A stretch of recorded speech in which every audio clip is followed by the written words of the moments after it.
KTR legal నోటీసులు, ఎంత legal నోటీసులు పంపించినా ఏముంది, పరువు అయితే పోయింది. క్షేమంపాలు చెప్పాలని డిమాండ్, లేకుంటే పరువు నష్టం కేసు వేస్తానని హెచ్చరిక. మంత్రి కొండ సురేఖకు బీఆర్ఎస్ వర్కింగ్ ప్రెసిడెంట్ కేటీఆర్ బుధవారం లీగల్ నోటీసులు పంపించారు.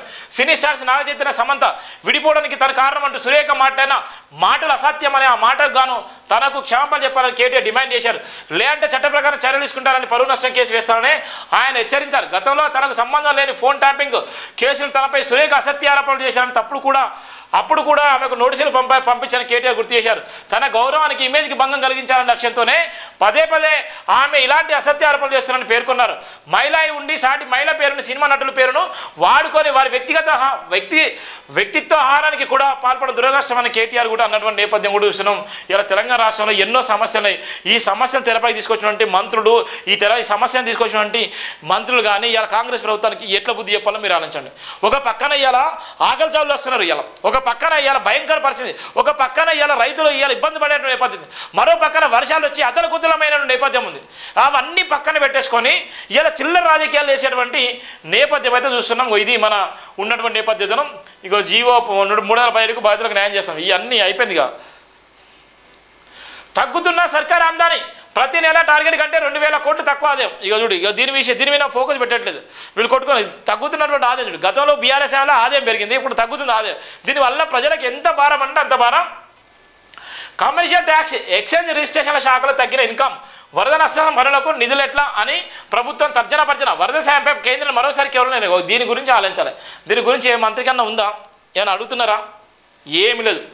రాష్ట్ర సర్కారుకు ఆమ్దాని తగ్గుతున్నది. ప్రతి నెల అనుకున్న దానికంటే 1,500 కోట్ల నుంచి 2,000 కోట్ల వరకు తక్కువ వస్తుంది. గత కొన్ని నెలలుగా నిర్ధారించుకున్న లక్ష్యాలకు అనుగుణంగా ఆదాయం రావడం లేదు. 2024-25 ఆర్థిక సంవత్సరంలో కమర్షియల్ ట్యాక్స్ నుంచి 85,112 కోట్ల ఆదాయం టార్గెట్ పెట్టుకోగా ఏప్రిల్ నుంచి సెప్టెంబర్ వరకు 36,000 కోట్లకు మాత్రమే వచ్చిందన్న నేపథ్యం. ఇది ఎంత తెలంగాణ రాష్ట్రంలో ఎంత బాధాకరమైనటువంటి నేపథ్యం.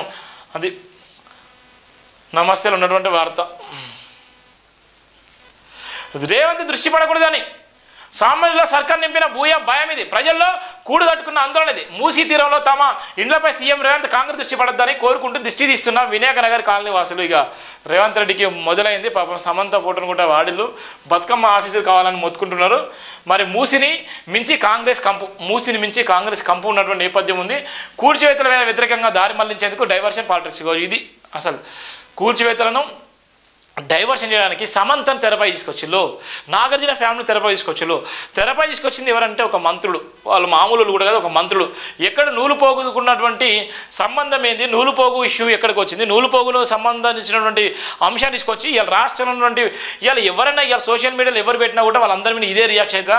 మరి అక్కడ అట్లా అనుకుంటే ఇక రాహుల్ గాంధీ మీనా కానీ, ఇక మోడీ మీనా కానీ, రేవంత్ రెడ్డి మీనా కానీ, కేసీఆర్ మీనా కానీ ఏ సామాన్యుడు స్పందించినా ఇంతమంది స్పందిస్తారంటే వాళ్ళు హైలైట్ అయ్యేటోళ్ళు చాలామంది ఉంటారు. ఇక పబ్లిక్ ఫిగర్లు అవడానికి చాలామంది ఉన్నారు. ఇక ఇంత ఘోరంగా ఉంటుంది. రాష్ట్రంలో ఏం జరుగుతుంది, రాష్ట్రాలు ఎడిపోయింది. మూసి డైవర్షన్ కోసం రేవంత్ రాంగ్ డైరెక్షన్. సభ్యత మరిచి మంత్రి సురేఖ దిగజారుడు భాష. గాంధీ జయంతిన గాంధీ భవన్ వద్ద దుర్మార్గం. రాజకీయ దురుద్దేశంతో సినీతాలపై బురద. వ్యక్తిగత అంశాలను ప్రస్తావిస్తూ శిలాహాసనం. ఎఫ్టీఎల్ను దాటి పోలిన రాజకీయ మురుగు. నిల్ల శుద్ధి తర్వాత ముందు నుళ్ళు శుద్ధి జరగాలి. సురేఖ తీరుపై దేశవ్యాప్తంగా విమర్శల వెల్లువ.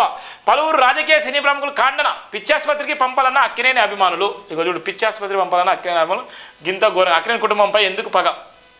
కొండ సురేఖకు కేటీఆర్ లీగల్ నోటీసులు ఇచ్చిన నేపథ్యం ఉంది.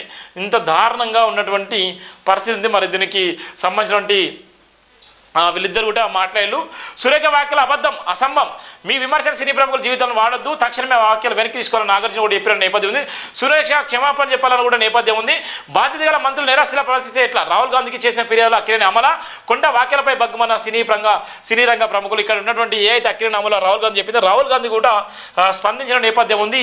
స్పందించి అప్పటికే రాష్ట్రాలు ఎడిపోతుంది. ఒక దిక్కు హైడ్రా, మరో పక్కన ఈ సినీ తారల విషయం ఏంది, ఇలా రాష్ట్రాన్ని ఏం చేయాలనుకుంటున్నారు, తెలంగాణ రాష్ట్రం ఏమైపోతుంది, ఏ 6 గ్యారంటీలు, ఏ ప్రజలు మనల్ని నమ్ముకొని ఓట్లేసిళ్ళు అని రాహుల్ గాంధీ గారు కూడా సీరియస్గా తీసుకున్నటువంటి నేపథ్యం ఉంది. మరి ఏమవుతుందో ఏమన్నటువంటి నేపథ్యం ఉంటే దీనికి సంబంధించినటువంటి ఏ చెత్త మాటైనా చెల్లుతుందా?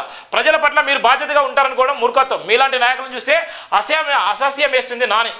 ఇదేం సిగ్గుమాలిన రాజకీయం. సినిమాల్లో నటించే ఆడవాళ్ళంటే అంత చిన్న సూప. ప్రకాష్ రాజ్ మంత్రి వ్యాఖ్యలు సిగ్గుచేటు. మీడియాలో పథక అసత్య వ్యాఖ్యలు చేయొద్దు నాగ చైతన్య. పాపం వాళ్ళందరూ కూడా స్పందించిన నేపథ్యం ఉంది. వాళ్ళందరూ కూడా ఈ విధంగా మాట్లాడడంతో వాళ్ళందరూ పాపం చాలా బాధలు ఉన్నటువంటి నేపథ్యం ఉంది. మంత్రి బాధ్యతతో మాట్లాడాలి. విడాకుల వ్యక్తిగత విషయం లేనిపోనివి ఆపోదించొద్దు. సంబంధిత విడిపోయాం, రాజకీయాలకు ఏమీ సంబంధం లేదు, ఇతరులు ఇష్టం వచ్చే రీతిలో మాట్లాడడం సరికాదు, సమాజంలో ధైర్యంగా నిలబడ్డా, చిన్న చూపు చూడొద్దు, మీ రాజకీయాల నుంచి దూరంగా ఉంచండి. మంత్రి కొండ సురేఖ వ్యాఖ్యలపై నటి సమంత కూడా స్పందించిన నేపథ్యం ఉంది. మంత్రి ఎవరైతే వ్యాఖ్యలు ఇష్యూలో సమంత కానీ అందరు కానీ నాని కానీ ప్రకాష్ రాజ్ కానీ సినీ తారలు అందరూ కూడా స్పందించారు.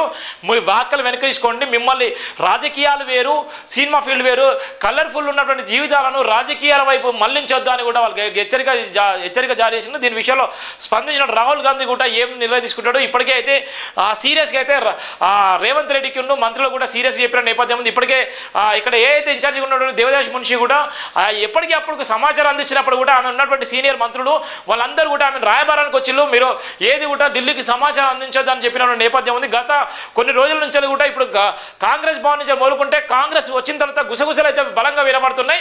ఇలా ఒకరికంటే ఒకరు ఇలా మించిపోయేటువంటి నేపథ్యం, నేను సీఎం అంటే నేను సీఎం అనే రేంజ్లో ఇలా మంత్రులు ఉన్నారు కానీ ఇలా పరిపాలించేటువంటి పరిస్థితి అయితే లేదు అనేటువంటి వార్తను అయితే మనం చూస్తున్నాం.